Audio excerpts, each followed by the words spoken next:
संजीव झा आदिगुरु channel के माध्यम से पंच महापुरुष सीरीज को आगे बढ़ाते हुए आज हंस योग की चर्चा करेंगे। हंस योग बृहस्पति से बनने वाला एक प्रमुख पंच महापुरुष योग है।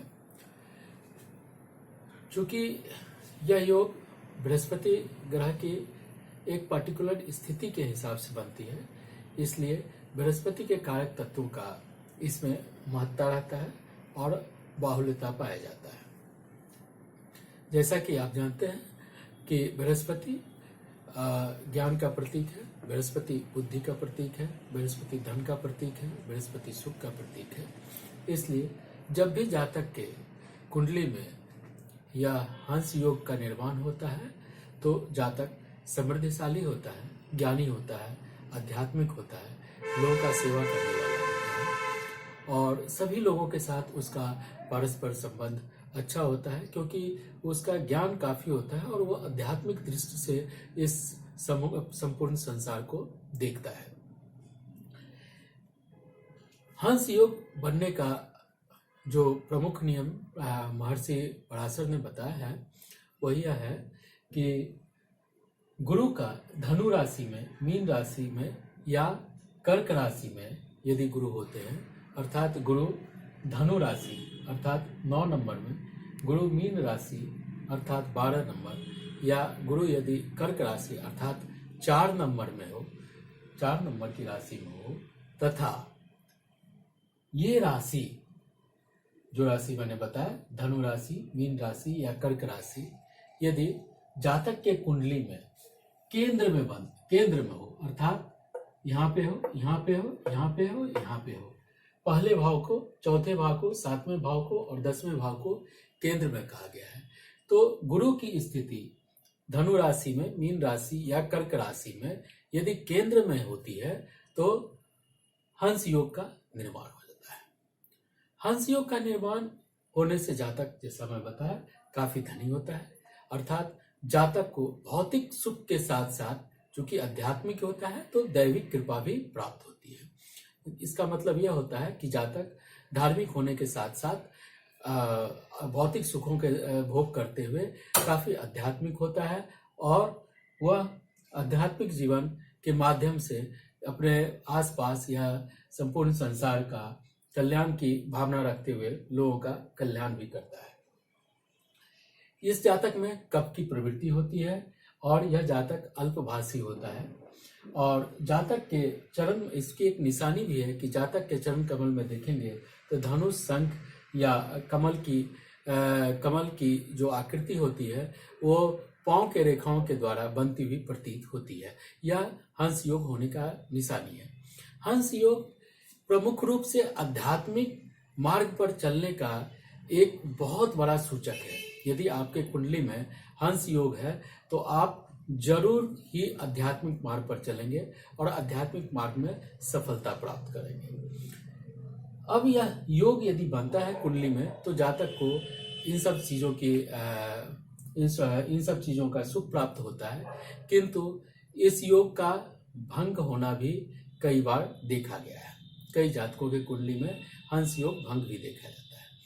तो हंस योग का कंडीशन ही है कि हंस योग तभी बनेगा जब गुरु धनु राशि में, मीन राशि, कर्क राशि में हो, मतलब इन 3 राशियों में हो और केंद्र में उपस्थित हो। साथ ही साथ गुरु का बलवान होना भी बहुत जरूरी है, अर्थात गुरु अस्त नहीं होना चाहिए और गुरु पापाक्रांत नहीं होना चाहिए, अर्थात पाप ग्रहों से ना ही युक्त होना चाहिए ना ही दृष्ट होना चाहिए। पर्टिकुलरली राहु केतु या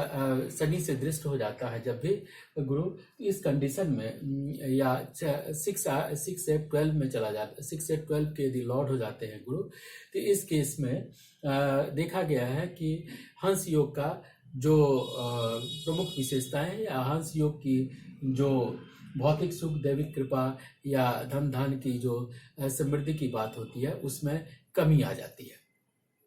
तो भंग की स्थिति तभी उत्पन्न होती है जब गुरु कुंडली में बलवान नहीं होता है। इस स्थिति में होने के बाद भी गुरु बलवान नहीं हो या गुरु पापाक्रांत हो। यदि भंग की स्थिति होती है तो इसका अर्थ यह होता है कि आप पूर्व जन्म में कहीं न कहीं किसी न किसी रूप से आध्यात्मिक जीवन में किसी मंदिर का या किसी भी चर्च, गिरजाघर या जो भी आपका वर्शिप प्लेस है, उसको उस जगहों पर आपने कुछ न कुछ ऐसा कार्य किया है जो धर्मानुकूल नहीं है, जो धर्म के विरुद्ध है, या ऐसे जगहों की प्रॉपर्टी को आपने किसी न किसी रूप से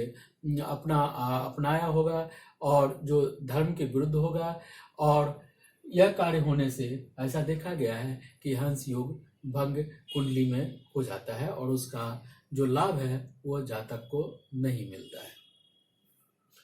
तो यदि हंस योग भंग है, यदि आपके कुंडली में हंस योग बन के भंग हो गया, अर्थात शनि की दृष्टि पड़ रही है गुरु के ऊपर में, तो ऐसे केस में ऐसा देखा गया है कि पूर्ण आध्यात्मिक जीवन की पूर्णता नहीं प्राप्त होती है, या पापाक्रांत, गुरु का पापाक्रांत हो जाने से या अस्त हो जाने से भी इसकी पूर्ण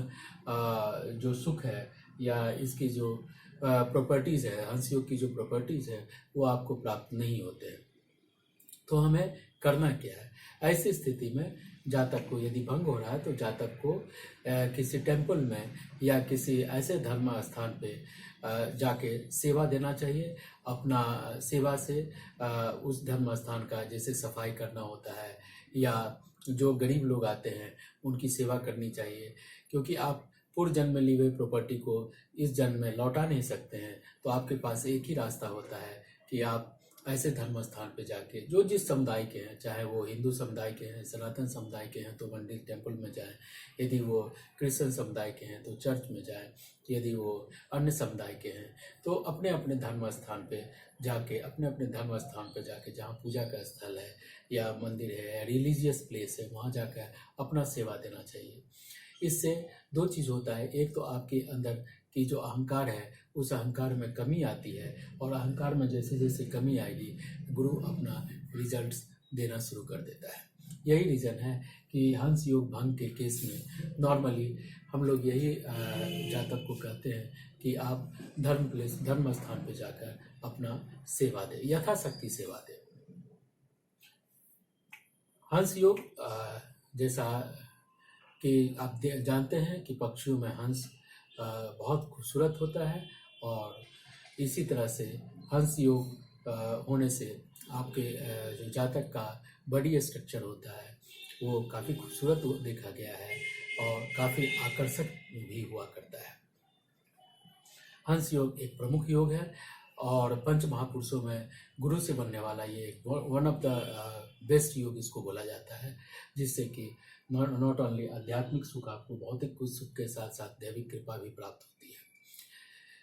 इसी के साथ आज मैं योग के इस श्रृंखला में हंस योग के बारे में जो एक संक्षिप्त विवेचना करनी थी वो संक्षिप्त विवेचना किया है, और अगले वीडियो में मैं आपके साथ